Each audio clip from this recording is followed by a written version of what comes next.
AMD's Ryzen 7 9800X3D has been hailed as the ultimate gaming CPU amongst reviewers and gamers, but is it really the king? Today we're going to be putting that claim to the test. I've run a massive lineup of games, everything from demanding AAA titles to competitive esports staples, to find out if this chip truly lives up to the hype. And to make it even more interesting, I'm going to be stacking it up against two heavyweight contenders, my tuned Intel Core i9-14900K and the Ultra 9 285K. But here's the twist, I didn't stop at stock performance. The 9800X3D is overclocked, memory is also dialed in, providing us with an overview of a non-stock scenario. If you're wondering which CPU reigns supreme for your gaming rig and you want to prep for the RTX 50 series, you're not going to want to miss this video. Let's get started. Hey, if you enjoy content like this, drop a like, make sure to subscribe, and smash that bell so you never miss another video. Hey, what is going on, guys? Danny here, welcome back to the channel, and I hope you've all been doing well. So today we're finally going to be diving into the CPU showdown that I've been talking about for a while on the channel. This video has become a bit overdue simply due to time constraints, and also if you saw my recent video discussing the power monitoring issues from MSI Afterburner affecting the 9800X3D, then you'll know I ended up wasting a few days dealing with that. Definitely recommend checking that video out if you haven't, as it could solve your stuttering issues if you've been experiencing them. Plus, I got sick recently, as you might be able to tell from my voice, so that took me out of commission for a bit too, so hopefully my throat and voice can cooperate while I get this voiceover done. But that's all out of the way, and I can finally show you guys these benchmarks with the results, and there's some interesting information you'll find in this video. There are new GPUs on the horizon, so naturally people are going to be interested in knowing which CPU out there is providing top-notch gaming performance, and two of those contenders will be the Ryzen 7 9800X3D and Intel's previous generation i9-14900K. I do also have my Ultra 9 285K, which will be thrown in the mix, so that'll give you guys some insight on how Intel's latest Arrow Lake flagship stacks up. I did also recently on the channel check out two MSI motherboards, the Z890 Edge TI Wi-Fi and the X870 Tomahawk Wi-Fi, and I'll be using those boards for testing. If you're looking for full reviews on those boards, check out the channel or the description. So we'll cut the preamble short as there's a ton of benchmarks we have to get through. So in terms of system specs, I'll have it all listed in the description as well. For the Ryzen 7 9800X3D, we're going to be leveraging AMD's Precision Boost Overdrive and Curve Optimizer to overclock the CPU. This will allow us to maintain an all-core boost of slightly over 5.4 GHz all-core during gaming, and I did also have the memory overclocked and tuned. We're running with 32 GB clocked at 6200 megatransfers, CL28 with tuned timings. This allows us to really crank down on that memory latency, getting around 61 nanoseconds, whereas the stock expo profile was at like 76, but with the 3D cache CPUs, it's not a huge benefit, but still gives us a bit of a bump nonetheless. For the Intel Core Ultra 9 285K, I had tested it with the ring clock at 4.2 GHz,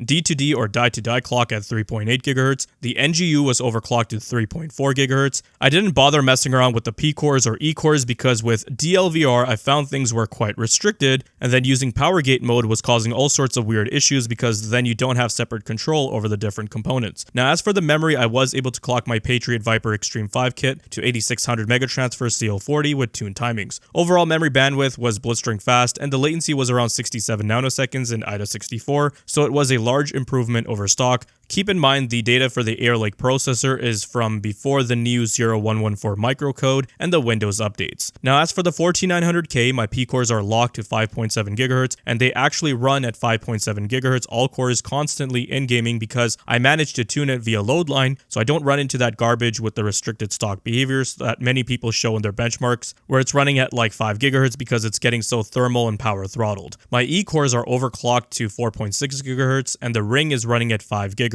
For the memory, since Raptor Lake's IMC is inferior, I wasn't able to clock the RAM kit as high. We are running at 7600 megatransfers CL36, so lower bandwidth, but despite that, the latency on the Raptor Lake CPU is much lower, and you guys will see how that plays out during the gaming benchmarks. The 14900K was tested using MSI's Z790 Carbon Max Wi-Fi 2 motherboard. All CPUs were also cooled by the MSI E360 AIO. The GPU is an MSI RTX 4090 Gaming X Trio with a +205 offset to the core and a +1500 offset on the memory. The games are also installed on Corsair's MP600 Pro LPX 4TB, and powering all the components is an EVGA 1000G3. The Intel CPUs were tested using Windows 11 23H2, while the Ryzen 7 9800X3D was tested on 24H2. All systems were tested with virtualization disabled, and also my own OS tweaks. I know some people will jump in the comments and write about, oh, how I can run a 14900K direct die at 6.3 GHz all-core with 8600 megatransfers, or my 285K is running its E-cores at 5.3 GHz, or I have a 9800X3D that runs at 5.7 GHz. And hey, that's cool and all, but I'm not here trying to show an extreme max OC scenario, just overclock settings that most people will be able to attain or dial in beyond out of the box with minimal trouble. And if you have a problem with that, by all means, run your own tests and start your own channel. Before we jump into the benchmark results for our games, I wanted to first show you guys some data I collected from a 30-minute test run of The Last of Us Part 1, which is a very multi-threaded game and pushes the CPUs quite hard. During this run, you can see the AMD Ryzen 7 9800X3D pulling significantly less power than the other two Intel CPUs. Now, to be fair, this isn't exactly an apples-to-apples comparison, as one's an 8-core CPU and the others are 24-core CPUs. With that said, you'll see later on when we go over the benchmark results why this is a bigger deal in terms of efficiency. Now, here's what's really interesting. Despite the lower power draw and core count, the 9800X3D does run hotter than both of our Intel CPUs. This is just the nature of these X3D CPUs. My 5800X3D also runs quite toasty, even though it just sips on power. Though the delta between this 9800X3D and the Intel CPUs isn't that large, on average it ran at around 66C, with it peaking at 75C. But for the most part, you can see it's hovering within the mid to high 60s range, so nothing problematic at all.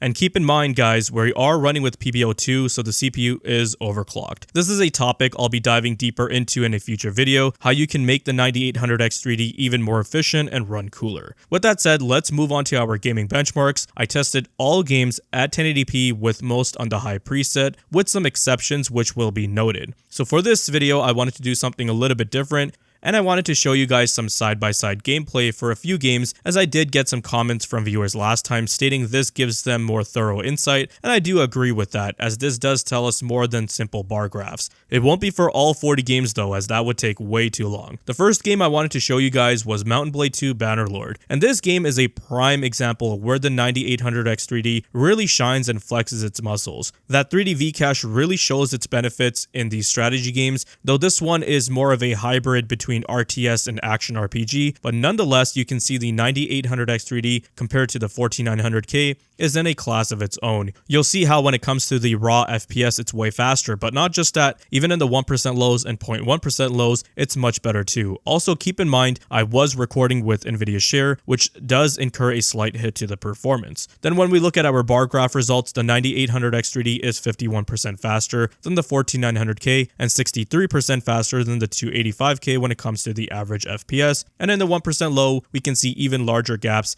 74% faster than the 14900K and 96% faster than the 285K, which is quite astonishing. So if you're a Mount & Blade fanatic, then the 9800X3D is a chip which offers amazing performance in these games. The next game we're going to take a look at is Black Myth Wukong. This is a newer action game which was released this past summer, and I had a great time with it. Awesome adventure and great combat. You'll notice in this title that the situation is quite different. Both the 9800X3D and the 14900K are offering similar raw average FPS. However, you'll notice that when it comes to our 1% lows and 0.1% lows, they are considerably better on the 14900K in this game, resulting in a smoother overall experience. It'll probably be a bit difficult for you guys to tell from the YouTube footage as we're capped at 60 FPS there. When we look at our bar graph, we can see the 14900K is just 2% faster on average and is 6% faster in the 1% lows. So for the most part, we can see the performance is relatively the same, and then we have the 285K struggling to keep up with either of those CPUs. The next game we have is Call of Duty Black Ops 6 with basic settings, and we get some very intriguing results in this game. So what you'll notice from the footage is that the 9800X3D is showing some amazing high raw average FPS figures. Compared to the 14900K, it appears as though it's significantly faster. But take note of our 1% lows, they are relatively the same for both CPUs, but the 0.1% lows on the 14900K are considerably better. And here's the kicker in all of this. Like I said, the Nvidia Share recording software does incur a penalty, and in this game it seems like it really impacts the 0.1% lows because I took some screenshots without recording, and you can see how the 0.1% lows on the 14900K are significantly higher than the 9800 X3D. So the gameplay will not be as smooth as the average FPS implies. And you guys can see this from our bar graph results without recording obviously, and the 14900K loses in average FPS, but is a bit ahead in terms of 1% lows. So this is rather eye-opening if you ask me. The next game we'll take a look at is Stalker 2, and this test footage and the results are from before the big 1.1 patch that was recently released. I'm not sure if it had any major performance optimization updates, but just in case if someone's viewing these results and thinking something looks off. But the 9800 X3D overall is a bit better than the 14900K in this game when it comes to both average FPS and the minimums. You'll see from our bar graph that both Intel CPUs offer comparable performance in this game, with the 9800 X3D ahead by like 13%. Moving on, and we have Baldur's Gate 3, and this is a game where I initially thought, hey, the 9800 X3D is going to do really well in compared to my 14900K, and that's partially true. You'll notice how the raw average FPS with the 9800 X3D is much better compared to the Intel CPU, but 1% lows and 0.1% lows for both CPUs are about the same, but both CPUs offered a really good and smooth experience overall. Our bar graph shows us the same thing. The 9800 X3D is 34% faster than our 14900K on average, but just 7% faster in the 1% lows. The 285K, while not too bad in terms of average FPS, but the minimums on that CPU were just atrocious. Hopefully the microcode does address that. Lies of P is another game I wanted to show you guys. This game I played earlier this year and it became one of my favorite Souls-like titles. I definitely recommend trying it out, and we also see some interesting results from this game. So the average FPS on both CPUs is already quite high, but the 9800 X3D is still significantly faster. 1% lows in the 9800 X3D are also better, though not by the same margin. However, we again see how our 0.1% lows are worse than the 14900K. Now I did take a screenshot of my run without recording, and you'll see we get the same result with the 9800 X3D as we did with the 14900K. This means that the recording penalty on some games is more impactful on the 9800 X3D than the 14900K, and I am working on getting a dedicated capture setup going on, but this is still somewhat representative of a real-world scenario, as many people record or use a replay buffer in the background so that they can also share their highlights, but that may also be incurring this performance hit and they may not be aware of it. So average FPS, the 9800 X3D is 13% faster than the 14900K, but in terms of 1% lows, it's just a 5% difference. But against the 285K, both of those CPUs are immensely faster, especially when it comes to the 1% low performance. The last game we're going to be taking a look at when it comes to actual gameplay is Cyberpunk 2077, and what we see here is similar behavior from what we saw in other games. The 9800 X3D is faster in terms of average FPS, but in terms of 1% lows, we see while recording they are similar between the two CPUs, and then when it comes to 0.1% lows, the 14900K is a bit ahead. But good overall performance from both CPUs. This game is also quite demanding on the CPU just as much as it is on the GPU. So to ensure you get a good, smooth experience, you want a fast CPU. The 9800 X3D is 27% faster than our 14900K,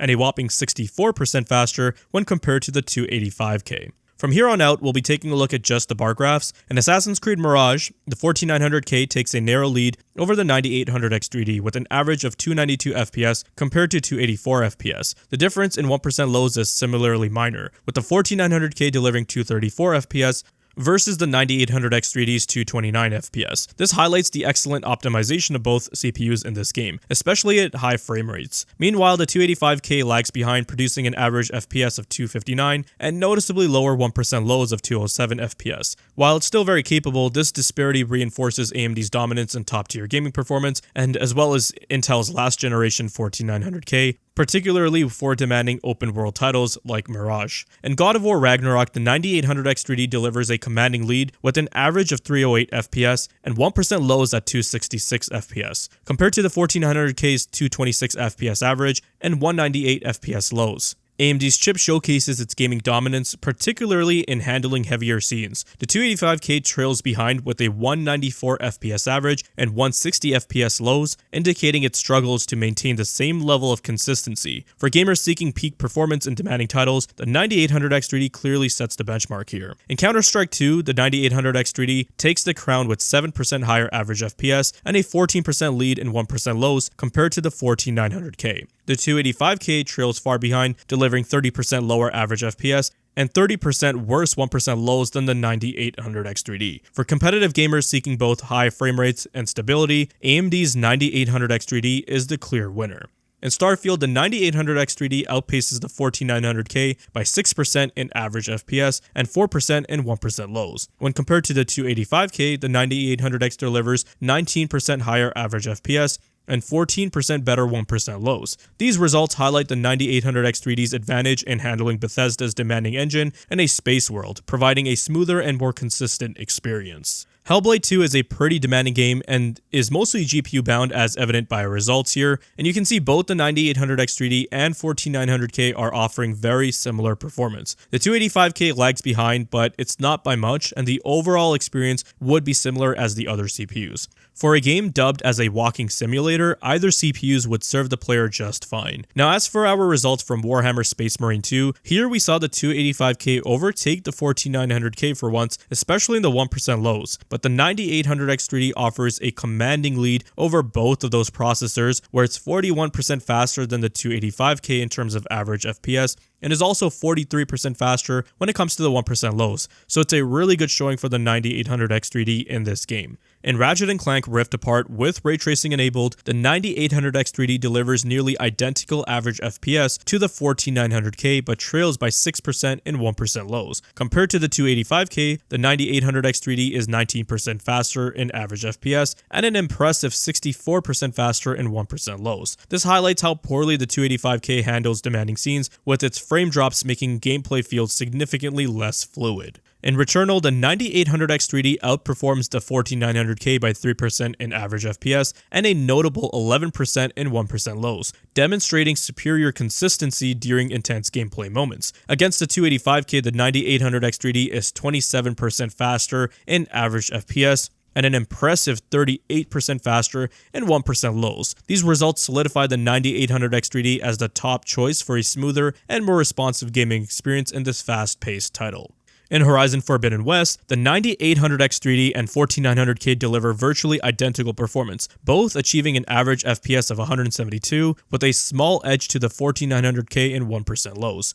Compared to the 285K, the 9800X3D is 9% faster in average FPS and 10% faster in 1% lows. In this title, where we've seen Horizon Zero Dawn do well with AMD's CPUs, I was expecting a bit more performance from the 9800X3D. In Ghost of Tsushima, the 9800X3D outshines the 14900K with a 20% higher average FPS and a 30% advantage in 1% lows. Compared to the 285K, the 9800X3D showcases an even larger lead, delivering 33% faster average FPS and 48% better 1% lows. These results make the 9800X3D the ideal choice for a seamless experience in the cinematic and action-packed title. In Alan Wake 2, the 9800X3D and 14900K perform neck and neck, with the 14900K having a slight edge in average FPS, but trailing in 1% lows. When compared to the 285K, the 9800X3D demonstrates a 14% advantage in average FPS and a substantial 40% improvement in the 1% lows. This highlights the 9800X3D's ability to maintain smoother performance in this graphically demanding title.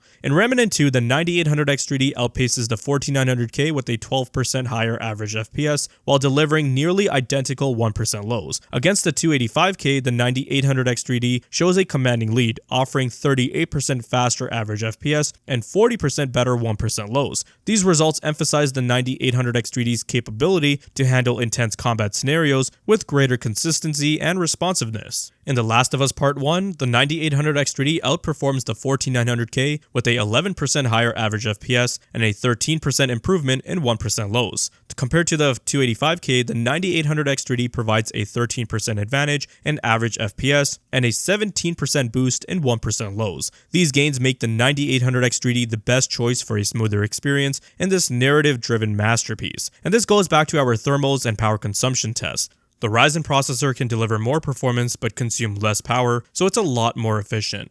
In Marvel's Spider-Man Remastered, the 9800X3D edges out the 14900K with a 4% higher average FPS and a 18% improvement in 1% lows. Against the 285K, the 9800X3D demonstrates a 6% faster average FPS and a substantial 51% boost in 1% lows. However, with the game frequently hitting its 250 FPS cap, the CPU's true potential isn't fully reflected here, though the 9800X3D still shows better consistency in maintaining smooth performance. I think going forward, I'm going to start testing this title with ray tracing just like I do with Ratchet & Clank. In Gears 5, the 9800X3D showcases a dominant lead over both Intel CPUs. Compared to the 14900K, it achieves a 52% higher average FPS and a 98% improvement in 1% lows. The gap widens against the 285K, with the 9800X3D delivering a 53% faster average FPS and a staggering 149% boost into 1% lows.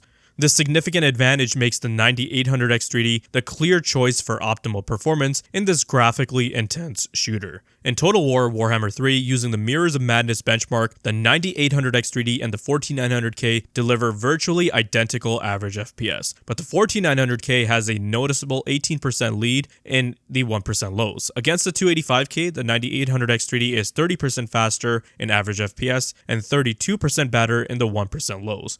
Given the 9800X3D's typical strength in RTS games, these results are somewhat underwhelming, including metrics like turn times in future benchmarks could provide more insight into performance differences for these kinds of titles. In Forza Horizon 5, the 9800X3D takes a clear lead, outperforming the 14900K by 7% in average FPS and 17% in 1% lows. Against the 285K, the 9800X3D shows an even larger advantage, delivering 24% faster average FPS and 30% better 1% lows. This solidifies the 9800X3D as the top choice for smooth and immersive gameplay and the stunning open-world racing experience.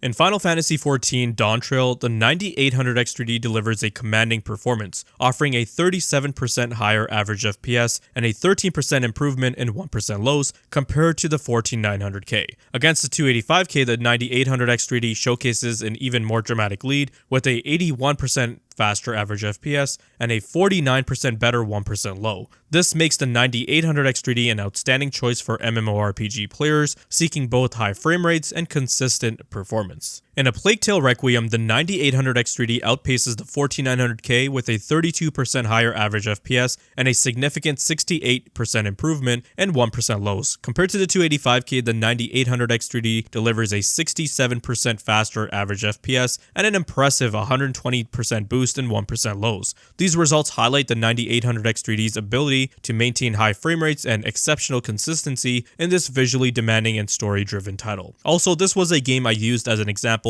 for my 9800X3D experiencing stutters and poor 1% lows because of the GPU power monitoring problem, but as you guys can see, since disabling it, we aren't running into that problem anymore. In Hogwarts Legacy, the 9800X3D takes the lead with a 25% higher average FPS compared to the 14900K, while their 1% lows are nearly identical. Against the 285K, the 9800X3D demonstrates a 35% faster average FPS and a 30% improvement in 1% lows. These results make the 9800X3D a standout option for smoother performance in this immersive open-world RPG. In Resident Evil 4, the average FPS across all three CPUs is relatively close, with the 9800X3D just 1% behind the 14900K and 3% ahead of the 285K. However, the 9800X3D's 56% higher 1% lows compared to the 285K highlight a significant disparity in frame stability. While the 14900K comes close in 1% lows, the 9800X3D remains the more consistent option for smooth gameplay, especially in intense action scenes. In Red Dead Redemption 2, the 9800X3D delivers a 24% higher average FPS compared to the 14900K, though it trails by 16% in 1% lows. Similarly, the 9800X3D outperforms the 285K with a 26% faster average FPS, but falls behind by 10% in 1% lows.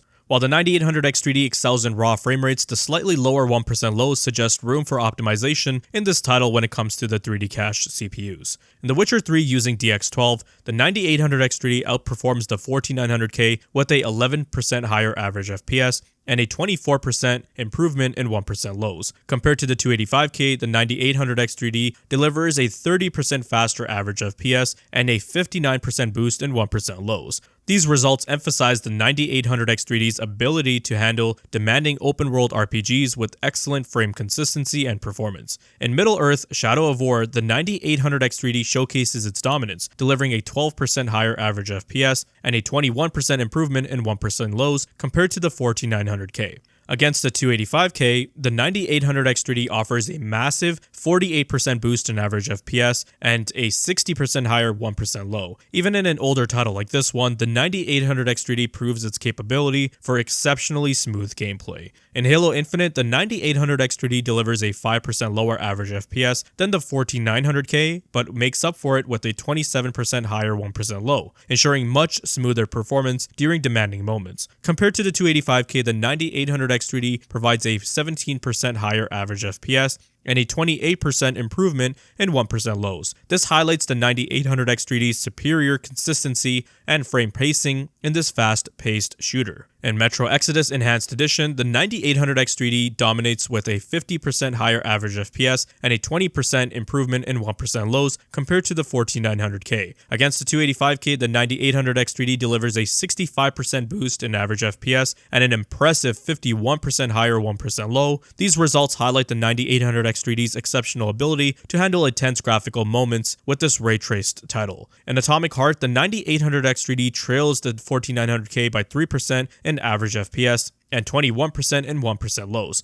However, when compared to the 285K, the 9800 X3D delivers a 28% higher average FPS and a 44% improvement in 1% lows. While the 9800 X3D falls slightly behind the 14900K in this title, it maintains a significant edge over the 285K, ensuring solid overall performance, but the 14900K will be a bit smoother. In Doom Eternal, the 9800 X3D trails the 14900K by 15% in average FPS and 8% in 1% low. However, it outperforms the 285K with a 12% higher average FPS and an 11% improvement in 1% lows. While the 14900K takes the lead in this fast-paced FPS, the 9800 X3D still delivers a strong and consistent performance, maintaining smooth gameplay even during intense actions. In Shadow of the Tomb Raider, the 9800 X3D shines with a 24% higher average FPS compared to the 14900K. While their 1% lows are virtually identical, against the 285K, the 9800 X3D delivers a 36% boost in average FPS and a 15% boost in the 1% lows. This demonstrates how well the game scales with modern hardware, with the 9800 X3D clearly taking full advantage. In the Riftbreaker, the 9800 X3D and the 14900K deliver nearly identical FPS, but the 14900K edges ahead with a 6% higher 1% low. Compared to the 285K, the 9800 X3D achieves a 41% higher average FPS and a 39% improvement in 1% lows. While the 14900K slightly edges it in frame stability, the 9800 X3D still maintains a strong lead over the 285K, showcasing excellent performance in this action-packed RTS. In Hitman 3, the 9800 X3D leads with a 13% higher average FPS compared to the 14900K and a 2% improvement in 1% lows. Against the 285K, the 9800 X3D achieves a 30% boost in average FPS and a 16% advantage in 1% lows. With this much performance headroom in a slower paced title like this, players can comfortably enable ray tracing or push settings to native quality for a richer visual experience without worrying about performance loss ruining the experience. In Watch Dogs Legion, the 9800 X3D dominates with a 51% higher average FPS and a 42% improvement in 1% lows, compared to the 14900K. Against the 285K, the 9800 X3D delivers 58% faster average FPS and a 63% boost in 1% lows. These results showcase the X3D's ability to handle the complexities of a large open-world environment, like in this game, with exceptional smoothness and consistency. The last game on our list is Far Cry 6, with the 9800X3D outpacing the 14900K with a 20% higher average FPS, though the 14900K edges out slightly in 1% lows. Against the 285K, the 9800X3D delivers a 52% higher average FPS and a 30% improvement in 1% lows. The 9800X3D's performance makes it an excellent choice for maintaining smooth gameplay in this vibrant open world title. Across the 40 game average, the Ryzen 7 9800X3D firmly establishes itself as the top performer, delivering a 13% higher average FPS and a 12% improvement in 1% lows compared to the 14900K. The 285K trails significantly behind, with the 9800X3D achieving a 35% boost in average FPS and an impressive 41% improvement in the 1% lows. But I also like to look at the charts which show all the differences collectively, so when we look at the average FPS difference when comparing the 9800X3D to the 14900K, there are some interesting results.